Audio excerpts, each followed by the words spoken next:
Ini mah ngobrol-ngobrol pribadi. Kang, ini nggak pakai openingan. Ini mau ngobrol. Ini sahabat lama saya, Kang Dharma Gunawan. Kang, dulu di PR kan ya siaran kita bareng berapa lama tuh? Sekitar 2 tahun, 2009-2010. Waktu itu kan pemretnya masih Kang Aris, Kang Basit kan masih produser ya, senior produser lah. Apa dulu ya? Ya produser lah. Mumet lah. Produser, Teh Mutia kan begitu ya. Itulah periode itu 2009-an awal 2009 sampai 2010 jelang akhir sebelum hijrah ke Jakarta. Itu pertama di radio atau sebelumnya pernah di radio? Saya sebenarnya di radio itu dari SMP SMA, tapi di radio komunitas, salah satunya dengan Kang Latif. Itu di radio Rasi yang sekarang Rasi. Ya, dulu itu saya awalnya di radio JMC dulu, masih di Cisewu lah, di JMC.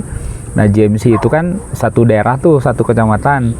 Nah, pas sekitar 2002 saya masih SMA kelas 3 waktu itu.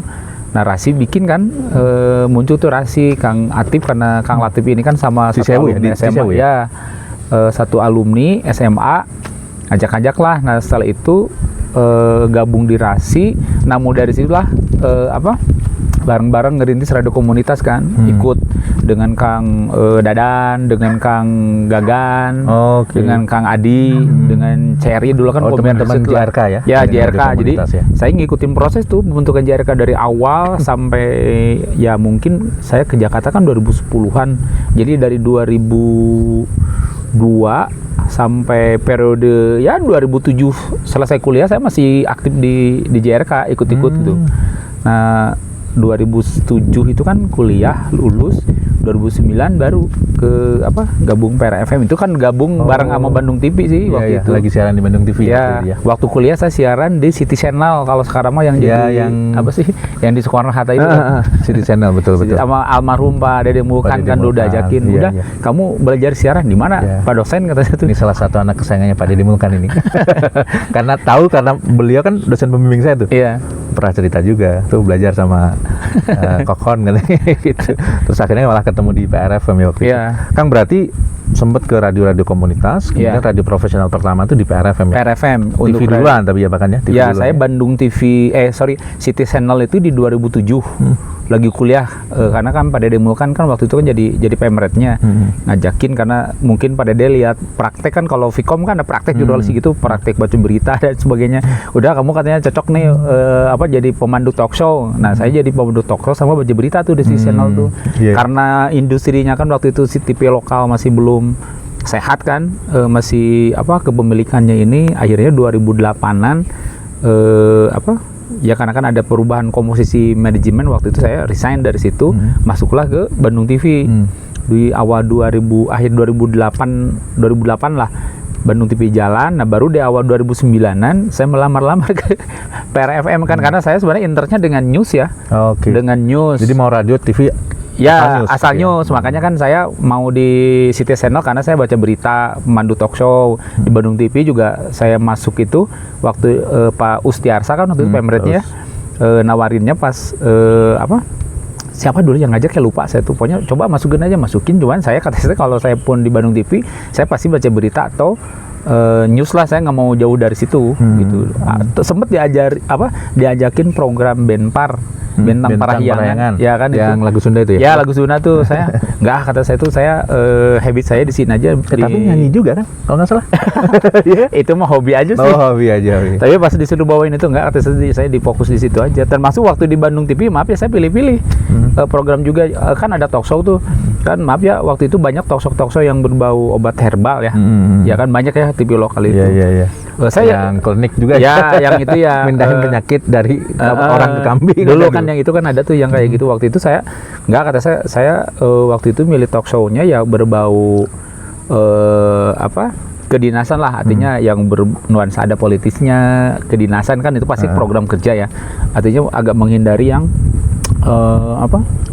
yang pengobatan alternatif kan banyak banget kan dulu ya. Di periode 2002 sampai 2010-an itu kan pengobatan alternatif aja kan di TV itu. Tapi memang uangnya kan dari situ, TV lokal itu. Yang klinik nonglang gitu. Ya, gitu.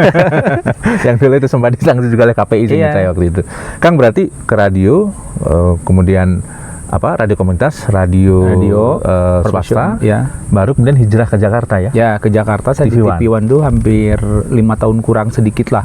Oh lama ya? Lumayan di Jakarta di TV One itu saya megang Des Polkam, politik dan keamanan. Jadi mitra saya itu selama di TV One itu dari pertama masuk itu langsung megang DPR. Oke. DPR. Jadi lumayan tahu lah seluk-beluk dunia persilatan DPR RI, Mabes Polri, Mabes TNI, karena kan itu Polkamnya, politik dan keamanan. Desnya. Nah, sebelum resign 1 tahun terakhir itu saya di Istana Negara. Oke. Jadi zaman PSBY kan 2014 tuh, 2014 itu terakhir saya di TV One tuh di Istana. Memang agak susah tuh masuk Istana kan, tidak semua wartawan, ya. bisa masuk. Ada proses verifikasi, ijazah kita dikumpulin, bahkan Oh sampai ijazah ya? ya kartu keluarga itu dikumpulin karena mereka mau nge-tracking kan, ini anak siapa, orang mana dan sebagainya. Kalau ada Data sesuatu menarik kan, gitu ya makanya data-data Salam. apa namanya ini masuk di situ. Salim dulu Salim. Ini. Ya, sini ngobrol. Lagi ngobrol video. Terus berarti di sebagai wartawan istana itu gimana Kang? Apa saja persyaratan yang orang perlu tahu tuh? Pertama, kita pasti dipilih oleh redaksi kantor ya, oleh perusahaan, oleh TV One misalnya dipilih siapa yang layak. Oh ya, nggak apa-apa, jeda aja. Biarin lah biar tahu. Di situ dia di tenda 15. Tenda 15 ya. Ini saya kenalin ke Pak Kakon juga. Kita disupport oleh Dokter Ujai. kesehatan. Bisa ya nu bengek kayaknya. Oh iya. Ini saya juga bawa mobil rumah sakit. Halo Bu, saya Basit. Ya, Terima kasih Ibu Dokter. Halo dok. Yang gini. Halo dok. Ya. Mudah-mudahan sih nggak ada apa-apa ya. Amin. Ikut nginep kan, Teh? Iya. Bu? Siap. Ini ya seadanya ya. Namanya juga camping. Santai-santai dulu. Iya, Sama ikut jam 11 ya? Jam 11. Iya. Terima kasih. Mari Bu.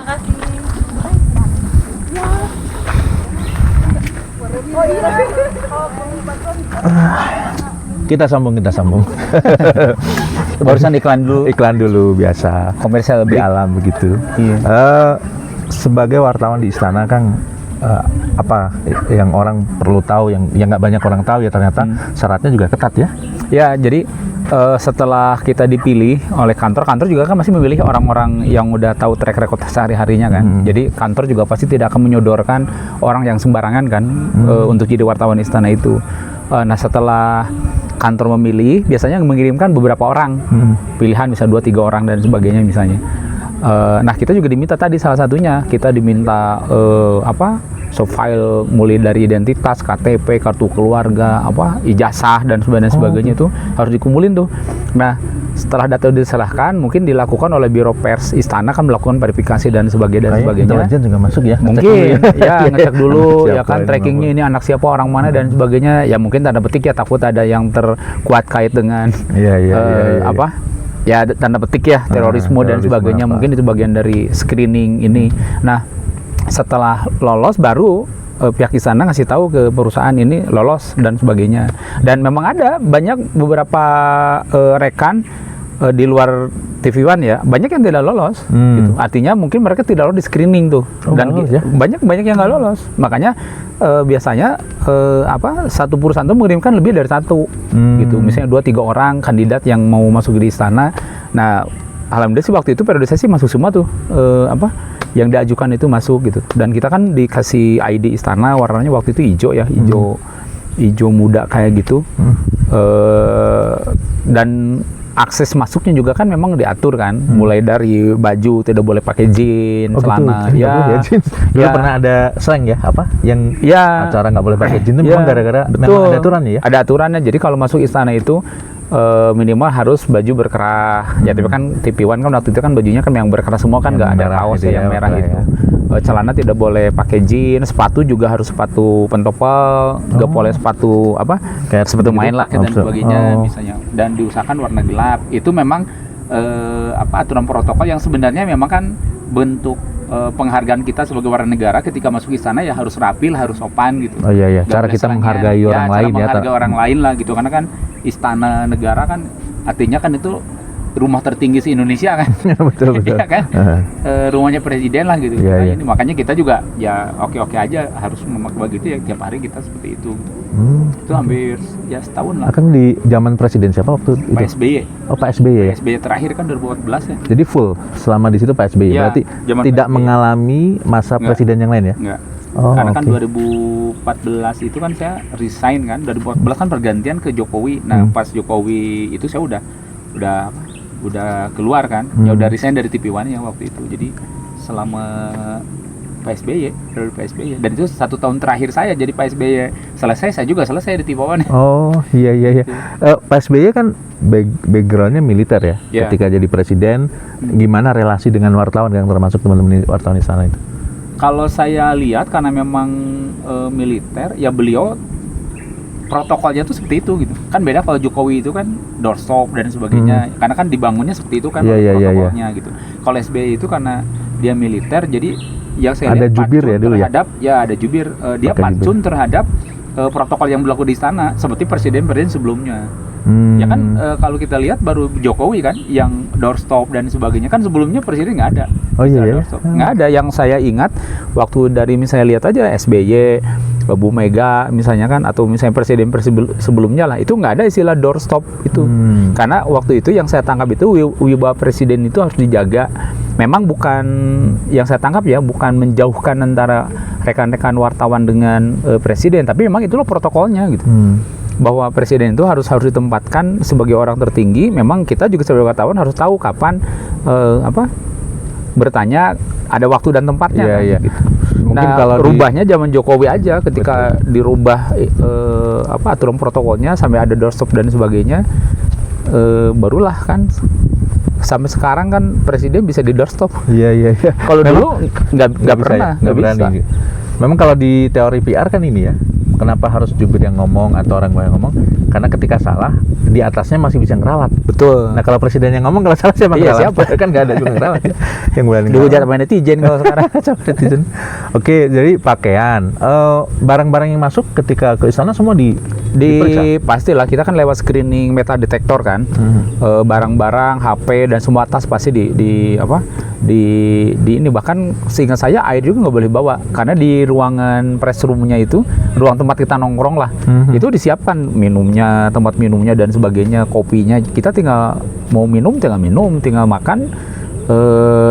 Seingat saya kalau nggak salah dikasih makan siang juga kalau saya. Nggak dikasih ya? Ya di kan kalau di DPR kan ada press room wartawan buat kita nunggu janjian dengan narasumber, kan kita nunggu di situ. Di sana juga ada.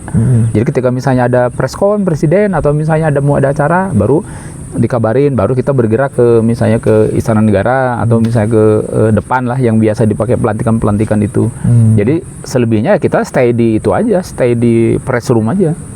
Gitu. Jadi nyaman lah ya untuk Ya untuk bertugas di sana nunggu seharian juga nyaman lah, bisa ya karena ruangannya enak kan, bisa tidur juga. ya? Iya. Kalau misalnya hari ini misalnya agenda landai, tapi kan tetap kita harus standby di situ kan. Ya kan istilah landai itu, Bapak nggak ada apa-apa atau misalnya jubir nggak bakal ada ngasih ini, atau misalnya tidak ada agenda, kecuali kan biasanya misalnya ada rapat kabinet. Ya otomatis kan kalau rapat kabinet itu bakal banyak menteri yang datang. Nah kita kan kadang perlu dengan menteri A, B, C, D untuk konfirmasi banyak hal kan. Nah paling kita standby-nya di situ, ketika misalnya menteri datang, ya kita doorstop menterinya. Tapi kan itu di luar area istananya kan. Kan ada beberapa sekat ya pintu masuknya tuh. Jadi misalnya ada ring 1, ring 2, ring 3-nya gitu. Mungkin kita biasanya di ring 3 atau ring 2 lah sebelum masuk ke ring 1-nya kan. Kalau udah ring 1 kan udah perantaran istananya.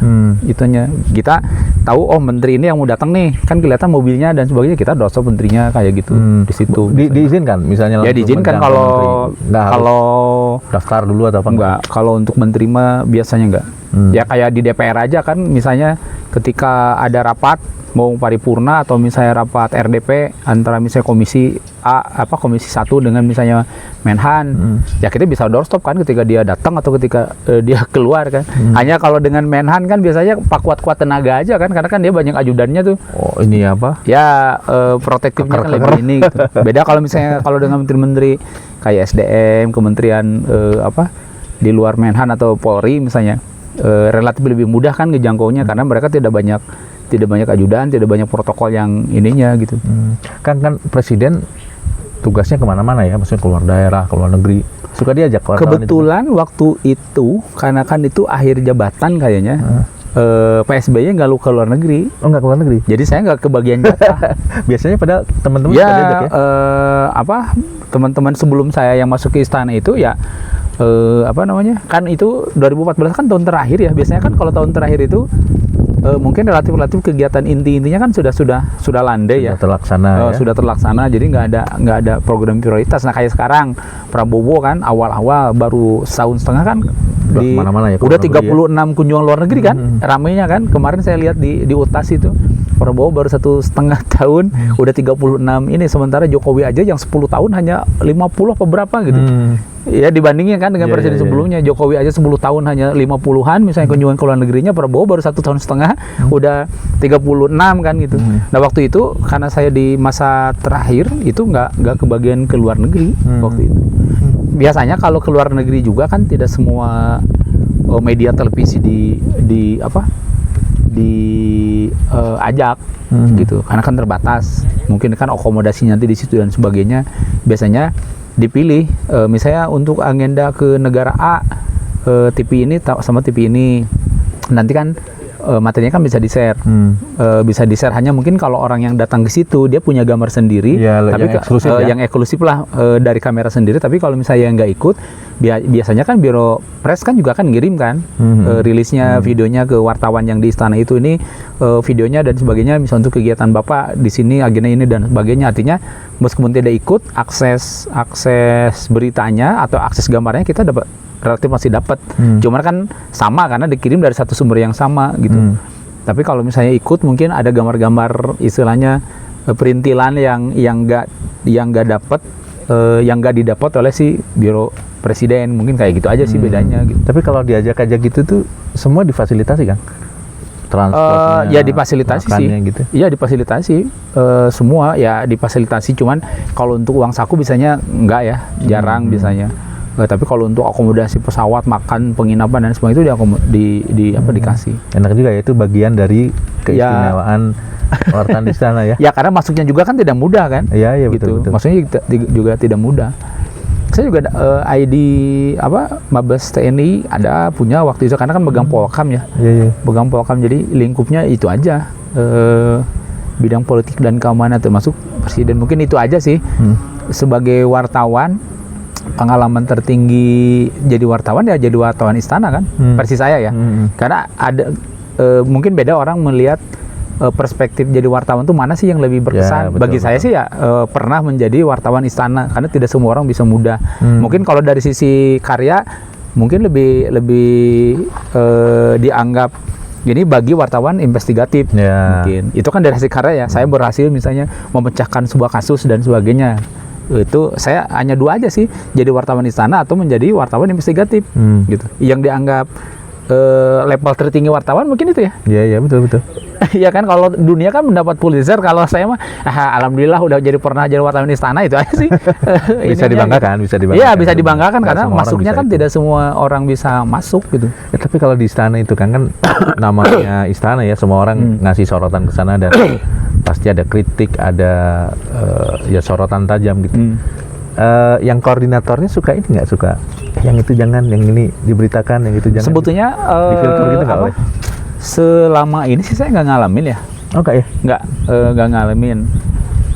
Bahkan pengalaman saya itu waktu IBAS di DPR yang mabal, ada kan IBAS lagi paripurna, dia kabur lewat lift, itu saya tuh yang dapat gambarnya.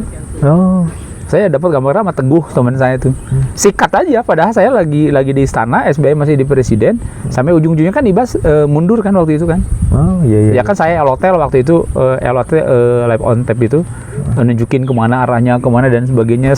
Padahal saya di sana, waktu itu ya posisinya gitu ya. Karena memang profesionalisme, memang itu faktanya kayak gitu ya, kita ceritakan aja.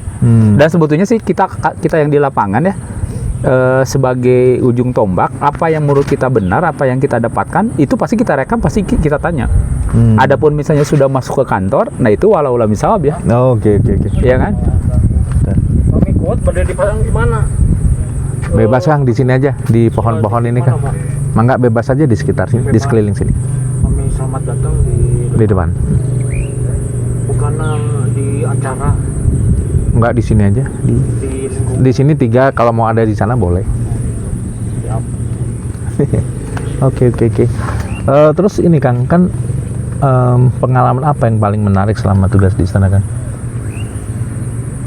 Sebetulnya karena waktu itu karena di akhir masa transisi ya, di akhir masa transisi, dan juga kan waktu itu kan nggak ada berita, maksudnya nggak ada pemberitaan yang wah. Saya memang jujur ya, tidak mendapatkan sesuatu yang menurut saya wah gitu, ya kan? Ngerasa gitu? Saya ngerasa gitu karena apa yang kita dapatkan, apa yang saya dapatkan hal-hal yang biasa aja, hal yang landai aja gitu selama di istana. Karena kalau waktu itu yang ramai kan bukan di ini, masih di luar istana kan. Kalau ada sesuatu pasti ke Cikeas. Karena waktu itu kan ada ramai dengan kasus Anas ya, PSBY itu. Zaman itu. Ya? Jadi untuk hal-hal yang kayak gitu kan PSBY tidak pernah bicara di istana kan. Pasti di Cikeas. Kita bikin press con-nya di Cikeas. Saya juga kan ngejar Anas di Duren Sawit gitu. Karena kan saya Polkam, jadi ya larinya kan gitu aja kan. Saya nyerap di informasi dari pihak istana. Saya juga ke DPR. Saya juga kan ngejar Pak Anas. Kebetulan waktu itu saya memang menjadi orang yang ditunjuk oleh kantor itu untuk menjadi PIC Partai Demokrat waktu itu. Oh, dibagi-bagi kan? Ya, dibagi-bagi. Saya megang Demokrat, saya megang PDI waktu itu. Jadi waktu itu kan konfrontir ya Demokrat PDI itu, tapi saya ditempatkan di 2 partai itu. Gitu. Jadi dengan Bu Mega saya kenal dekat dengan Mbak Puan, ya kan? Bahkan pernah ngajak ke Batam ya waktu itu ya, pakai pesawatnya rombongan lah, pesawat charter lah sama Bu Mega dan sebagainya, acara di itu. Jadi secara emosional dengan Bu Mega saya kenal deket lah. Waktu itu kan masih relatif ini ya, masih energik waktu itu, dengan Mbak Puan, dengan petinggi-petinggi PDI, dengan Pak Effendi, Ahmad Basara. Nah, dengan Demokrat juga sama kan, dulu Kang Saan ya, Gede Pasek Suwardika itu kan ininya Anas ya. Dulu ya. Itu geng ya, kita sebut geng aja kan, memang kan itu memang teman dekatnya kan. Betul. Ramadan Pohan itu kan gengnya ya, sama almarhum itu Sultan Batugana. Itu saya kenal dekat dengan beliau, termasuk kalau untuk bisa masalah Demokrat, ketika informasi Pak Anas ya pasti saya nanyanya ke Kang Saan, ke Pak Gede Pasek, update dan sebagainya kan ke beliau, karena orang terdekat beliau kan, ke Pak Anas gitu. Jadi posisi itu ya saya jalanin aja. Di lain pihak saya jadi wartawan istana, tapi di lain pihak juga kan saya harus ngebongkar di Demokratnya juga kan, yang juga nyambung ke SBY kan. Tapi apa yang kita dapat ya kita ceritakan aja. Artinya apa yang kita dapat di lapangan kita tulis, kita narasikan, videonya kita kirim ke redaksi. Adapun misalnya nanti outputnya nanti oleh redaktur, di filter ya kita ya mau gimana lagi kan. Tapi dari sisi fakta di lapangan kita dapatnya A misalnya. Adapun misalnya jadi keluarnya jadi A- atau A+, ya itu kan udah di luar kapasitas kita ya, yang memutuskan, karena kan ada atasan kita yang mulai dari produser sampai Pemret misalnya. Tapi kalaupun memang misalnya ada sesuatu hal ya kita kan ada faktual di lapangannya, ini loh yang saya dapat. Ini faktanya, ini narasinya. Kalau ngadu naskah, ini naskah awalnya kan gitu. Ini kan naskah di TV kan dikirim ke email kan. Kita nulis naskah, dikirim ke email. Kan kita punya short mentahnya kan. Adapun misalnya nanti berubah, ya berarti ini loh gitu. Saya pernah ada dengan narasumber lah. Ya terkenal lah ini Bu Miranda Gultom. Oh iya. Miranda Gultom. Zaman Deputi BI. BI ya. Deputi BI itu kan yang jadi tersangka KPK. Apa sih, kasus Bank Senturi atau belum ya? Bukan. Oh, bukan ya. Itu suap pemilihan Deputi BI. Oh iya. Gitu, Miranda Gultom itu kasusnya kasus lama kan. Bahkan sebelum saya masuk TV One kan kasusnya itu cuman ramenya tuh salah Bu Nunun Nurbaiti itu kan. Bu Nunun Nurbaiti kan, Bu Nunun itu kan istrinya anggota DPR RI yang dari PKS itu kan, Adang Dorjatun kan. Itu yang jadi ramenya Bu Nunun. Kan kabur-kaburan kan deh. Kayak kasusnya bendaharanya Demokrat itu, Najarudin. Dia kan kabur-kaburan tuh.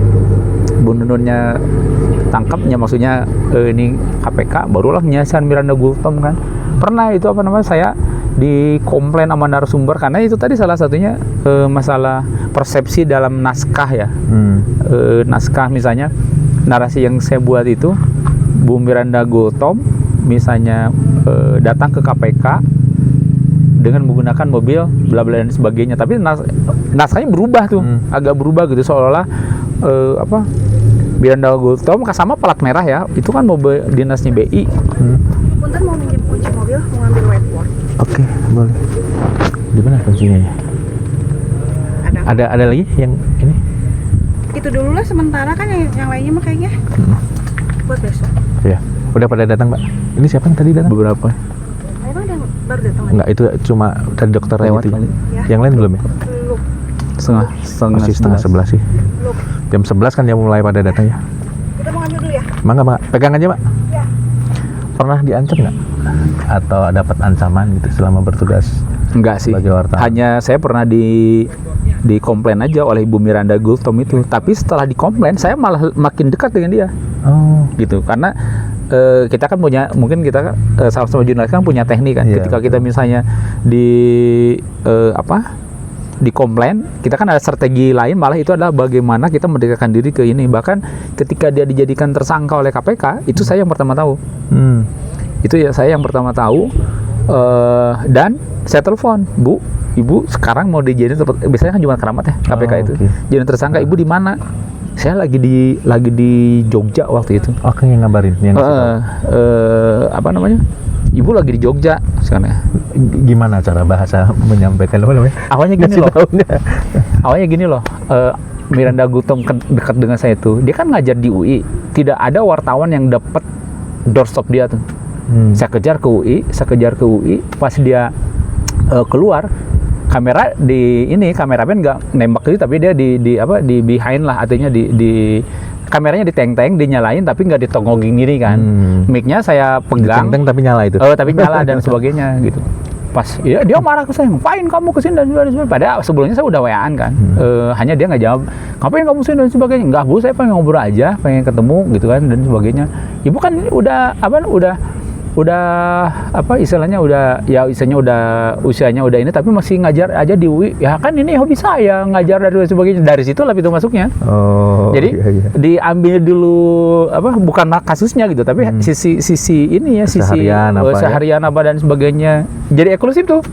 Jadi eksklusif eksklusif ya, karena sejauh itu ya belum ada wartawan yang mampu ngedeketin dia dan dapat gambar dia gitu. Oh, memang waktu itu terkenal susah dijangkau. Ya, susah dijangkau waktu itu tuh. Dari situ akhirnya WA-an dan sebagainya lah. Ketemu beberapa kali, bahkan setelah dia jadian tersangka, telepon dia balik ke Jakarta tuh.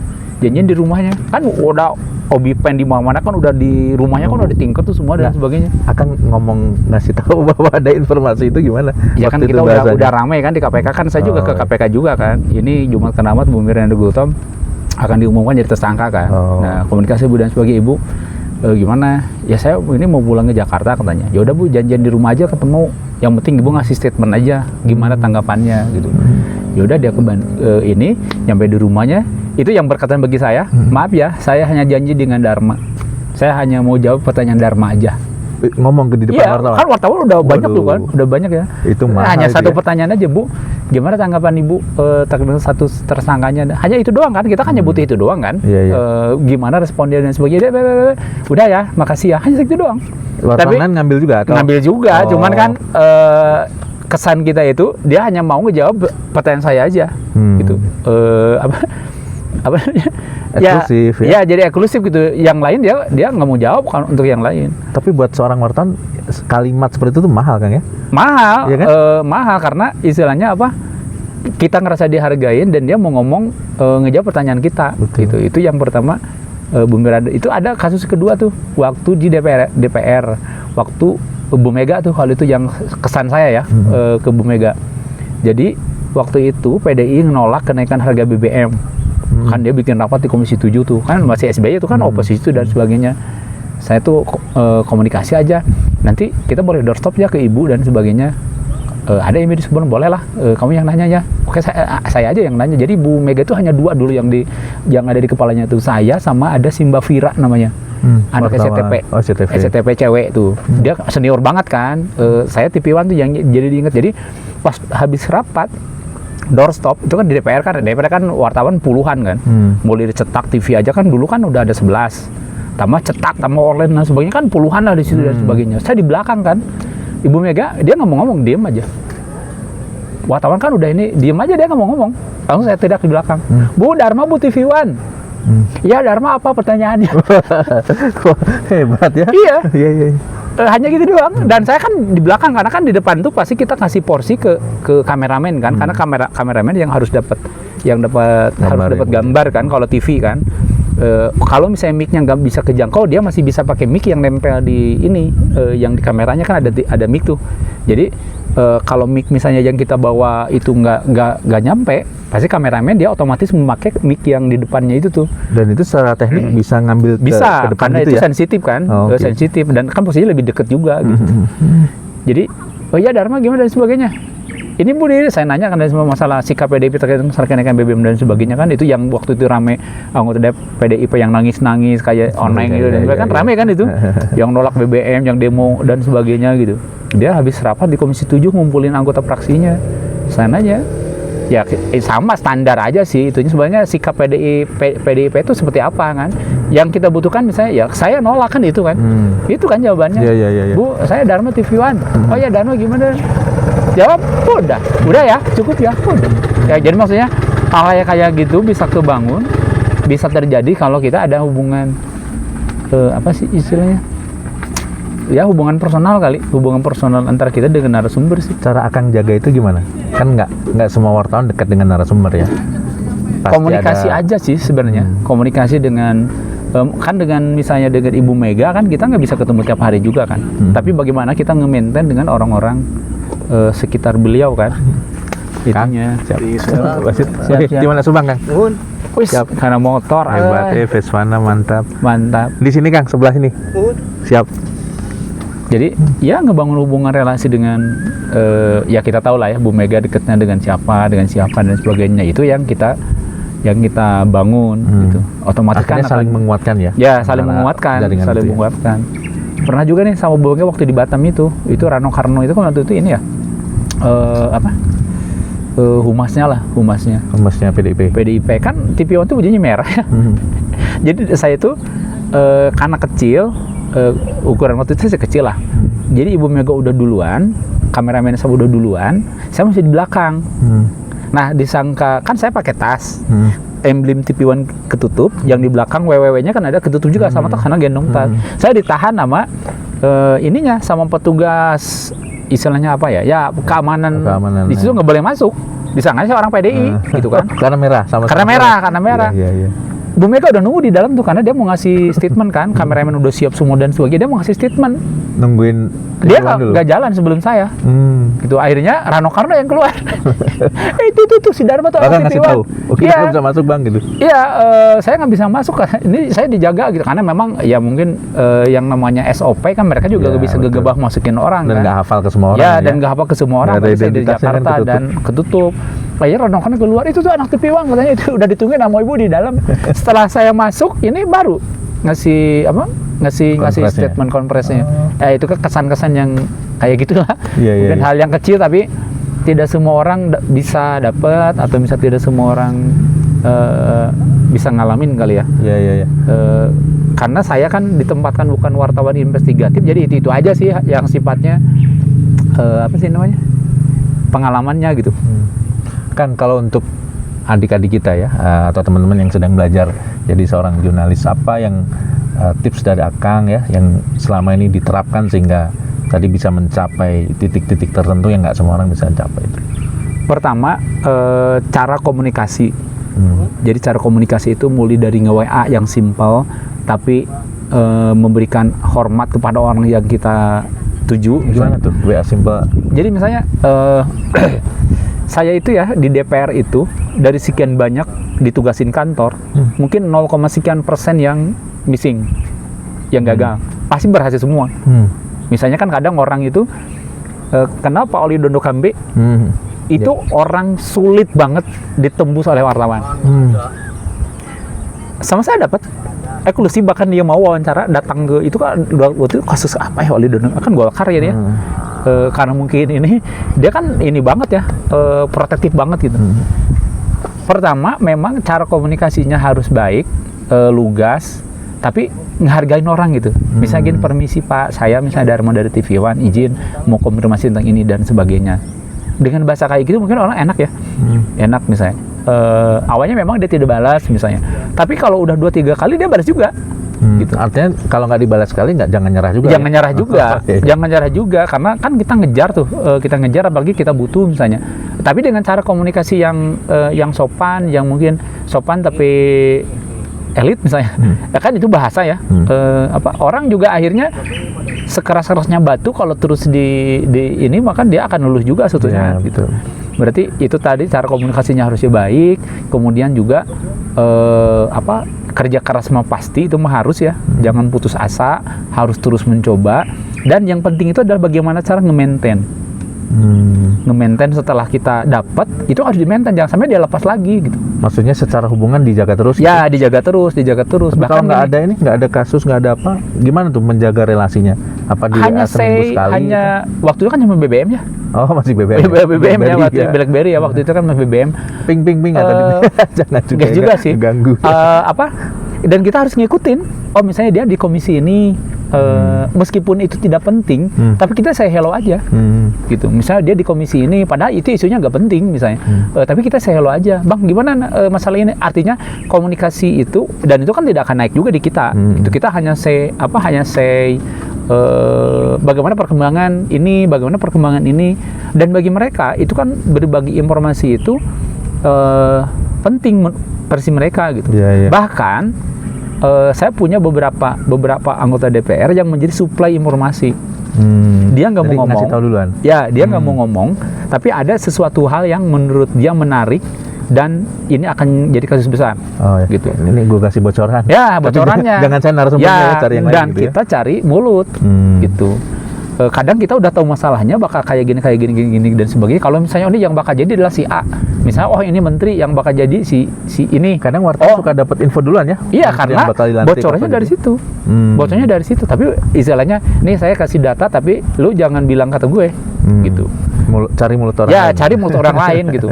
Nah itu kan jadi, kita dapat, itu pasti kita dapat kalau itu tadi kita ngebangun relasi, menjaga hubungan. Jadi menjaga hubungan itu kan tidak harus nongkrong ngopi, mereka juga kan sibuk. Tapi itu tadi kalau yang saya jalani itu hanya nanya kabar, bagaimana bang perkembangan ini dan sebagainya, kan zaman BBM ya.